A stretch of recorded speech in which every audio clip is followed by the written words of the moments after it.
The deck is slick with salt water. A cabin boy watches in horror as grim-faced pirates prepare the body of their fallen comrade. They don't just toss him overboard. They methodically tie a heavy cannonball to his feet. In a world where the only law was the absence of it, there was one rule that even the most hardened cutthroat feared to break. It wasn't about gold or mutiny. It was about the dead.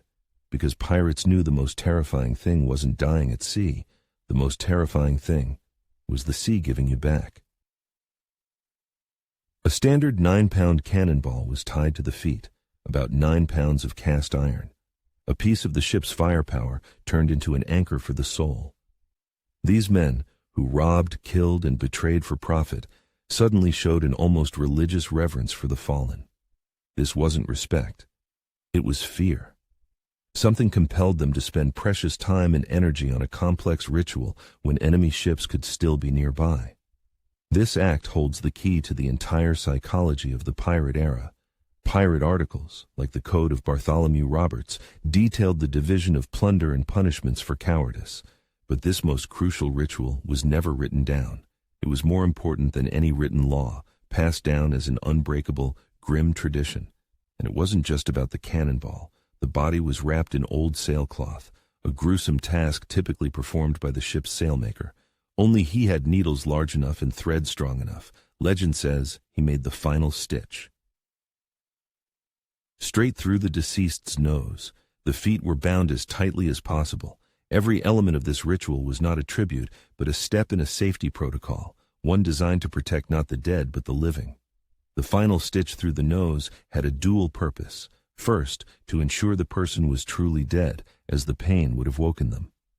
Second, a superstition that it pinned the soul to the body, preventing it from becoming a ghost. Here, we will crack this code. The most obvious explanation is sanitation. A dead body in a hot climate is a breeding ground for disease. This is logical, but it doesn't explain the ritual. To stop disease, you could simply toss the body overboard, quick and clean. But they didn't. This means they feared something worse than dysentery. They feared something worse than yellowjack, the sailor's name for the yellow fever that could wipe out an entire crew in a week. The very fact that they handled the body, risking infection, proves one thing. In their minds, the supernatural threat was far more real than the biological one. Perhaps then, it was about morale. Sending a comrade off with honors is important for a crew. This is also true, but the Royal Navy buried its dead with no less dignity, and their rituals were entirely different. The naval ceremony was rooted in grief. The pirate ceremony was rooted in carefully concealed panic. His Majesty's sailors had a priest and the Book of Common Prayer. Their goal was to send the soul to God. Pirates had no priests. Their ritual was not a prayer but a technical manual for neutralizing a corpse, a guarantee that it would never return. Now, put yourself on that deck for a moment. You've just survived a boarding action. Adrenaline is still coursing through your veins. Next to you lies someone less fortunate. Your first, instinctive desire is to get rid of this grim reminder of death as quickly as possible. But the captain orders the start of a long, methodical procedure. The acrid smell of gunpowder and blood still hangs in the air, yet you're told not to clean your muskets or patch the sails. You're told to sew up a corpse. This was the clearest possible statement of priorities on the ship. First, we secure ourselves from the dead, then, from everything else. And this is where the grim biology begins. After death, the human body decomposes, producing gases. In water, it initially sinks. But after a few days, these gases can push it back to the surface.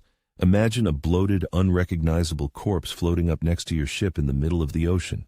For us, it's merely disgusting. For a 17th century sailor, it was a sign. This process is called putrefaction. Bacteria inside the body produce methane and hydrogen sulfide, turning the deceased into its own nightmarish life jacket. In the warm waters of the Caribbean, this could happen in just 2 or 3 days. So the practical reasons don't hold up. Pirates weren't afraid of disease or low morale. They were afraid of the body itself. A surfaced corpse wasn't just a body. In the crew's eyes, it became a harbinger of a curse, a soul rejected by the sea itself, And that meant only one thing. It would now come back for them. Its soul had been cast out even from Davy Jones's locker, the mythical seabed where all who drowned were sent. And if even the sea devil wouldn't take you, your place was now among the living, as an eternal terror. Sailors had various names for this phenomenon: the floater, the returner, a bad omen. To see one meant the entire ship was cursed. It was the most terrifying omen, worse than the Flying Dutchman, because this ghost was your comrade, not some distant legend. In essence, it was a maritime version of the Draugr, the undead creature from Norse sagas that guards its treasure and kills the living. Only here, the treasure was the crew's lives, and the grave was the entire ocean.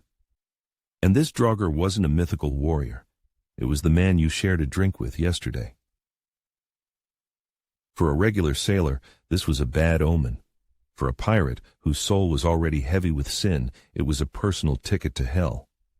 They believed the sea was a living entity. If it spat out a body, it meant the sea had refused to accept a sinner's soul, and that meant it wouldn't accept their souls either. This was existential dread. Imagine a bouncer at the filthiest port tavern, a place that welcomes the lowest dregs of society, grabbing you by the collar and throwing you out, saying, "You're too wicked even for us." That's what a pirate felt when the sea, their only home and ally, rejected one of their own. Now, let's look at this from the captain's bridge.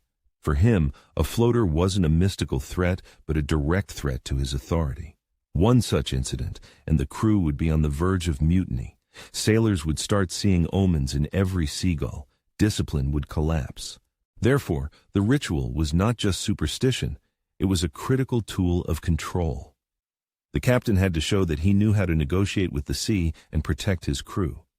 A man like Blackbeard, who wove lit fuses into his beard to look like the devil, understood the power of theater. For him, this ritual was not superstition, but a performance. He was demonstrating to his crew that he controlled not only the living, but also the dead, and even the will of the ocean itself. This terror wasn't unique to pirates. It's part of a vast tapestry of maritime superstitions. Mermaids luring men to their deaths, sirens, the kraken, all are attempts to rationalize the irrational fear of the abyss.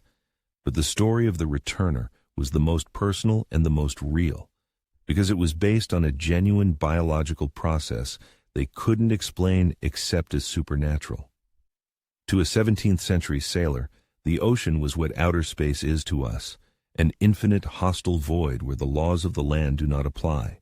Their superstitions, from forbidding whistling on deck to this burial ritual, were their version of NASA's checklists, safety protocols for survival in an alien environment.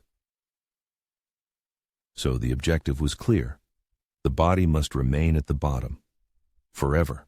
Simply sinking it was a gamble. They needed a reliable, foolproof method, an engineering solution to a mystical problem. And the pirates created one. In essence, they invented the world's first system for the irreversible deletion of data for the human body. Let's reverse engineer this grim technology. It all began with coarse, salt-stiffened sailcloth.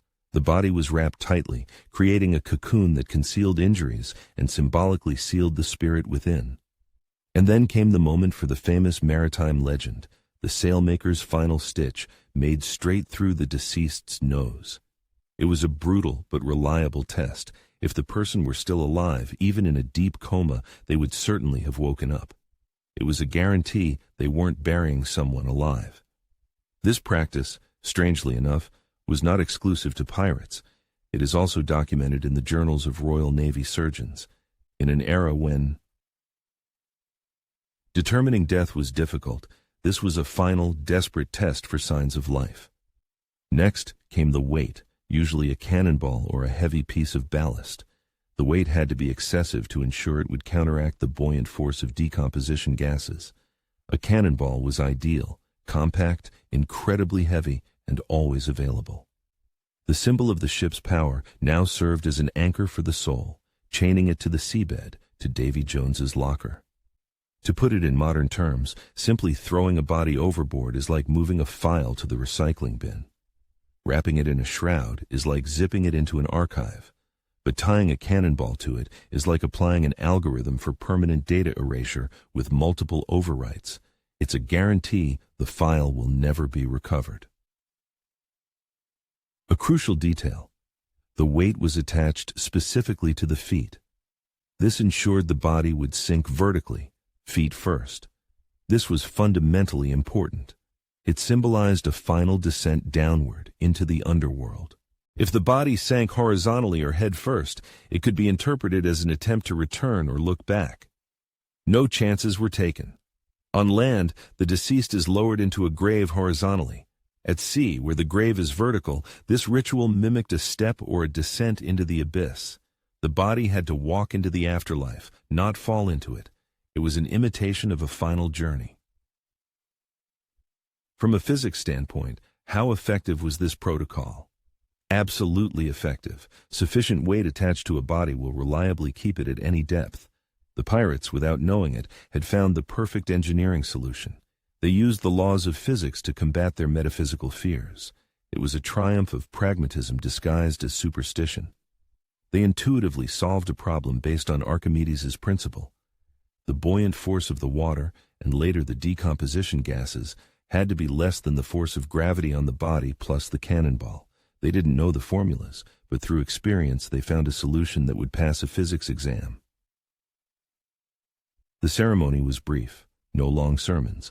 Often, it consisted of a few simple words addressed not to God, but to the sea, a request to accept the soul and grant it peace. It was a transaction. The crew gave the sea a body prepared to all technical specifications, and in return, the sea guaranteed their safety from its ghost. After that, the body was slid overboard, and a sense of relief settled over the ship. On a pirate ship, where a mutiny could erupt over the division of rum, this ritual was sacrosanct. It was one of the few laws that united everyone, from the captain to the cabin boy. To violate it was unthinkable because it meant endangering the entire ship. Thus, superstition became the foundation for social order in a state of anarchy. This ritual was the keystone in the arch of pirate society. Remove it, and the fragile structure of temporary alliances, fear, and greed would immediately collapse. It was the only law that didn't need to be enforced by violence. Its police. Force was a universal primal terror. Let's return to our cabin boy from the beginning. What is he really seeing? He sees that even the most fearsome cutthroats are afraid of something intangible. He is learning the most important lesson for survival on this ship. The laws of physics and the laws of mysticism are equally important here. Your salvation depends not only on your skill with a cutlass, but also on your knowledge of and respect for the unseen rules of this world. For him, it's like a young programmer's first day on the job. He can learn the coding language, but the real lesson comes when he's shown the old legacy code. No one understands how it works, but everyone is afraid to touch it because it holds the entire system together. The sea and its laws were that code. Think about it. How different are our rituals from those of the pirates? A pilot walking around the plane before takeoff, a surgeon who always listens to a specific piece of music before an operation. These are all ways to take control of the uncontrollable, to bring order to chaos through repetitive, familiar actions. The pirate ritual is just an extreme version of what we all do every day. Psychologists call this the illusion of control. This phenomenon, first described by psychologist Ellen Langer in 1975, proves a simple point. People tend to overestimate their ability to influence random events. The pirate ritual is a powerful example of creating an illusion of control over death itself. Thus, this grim rite was everything to the pirates at once: insurance against a curse, a tool of management, and an initiation ceremony. It transformed a group of bandits into a single organism, bound by a common fear and a common method of overcoming it. But which was more important? What was primary, the fear or the desire to control? The answer to this question reveals the very essence of the pirate mindset. So what was this ritual really? A shield forged from primal fear to protect the living from the dead? Or a chain forged from that same fear to control the living with the dead? It was both. The shield and the chain were forged from the same metal. This unwritten code can be reduced to three simple but unbreakable laws of the pirate afterlife. The first law: The boomerang effect. The primary driver of the ritual is the fear that the sea will return your sin to you in the form of your comrade's bloated body. It is a curse you brought upon your own ship. The second law.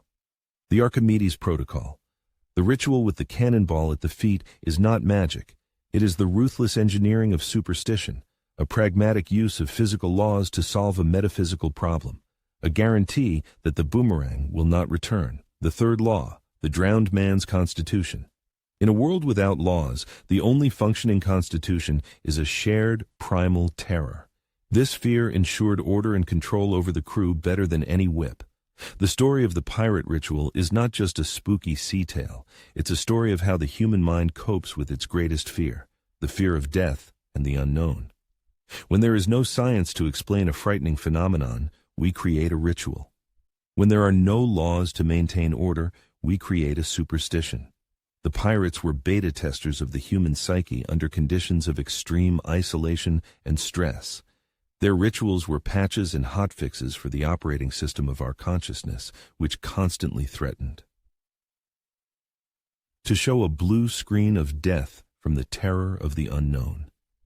And now, the main question for you. What do you think was the root cause of this ritual? A sincere, primal fear of the supernatural, or the cold, pragmatic calculation of captains who used superstition to manage their crews?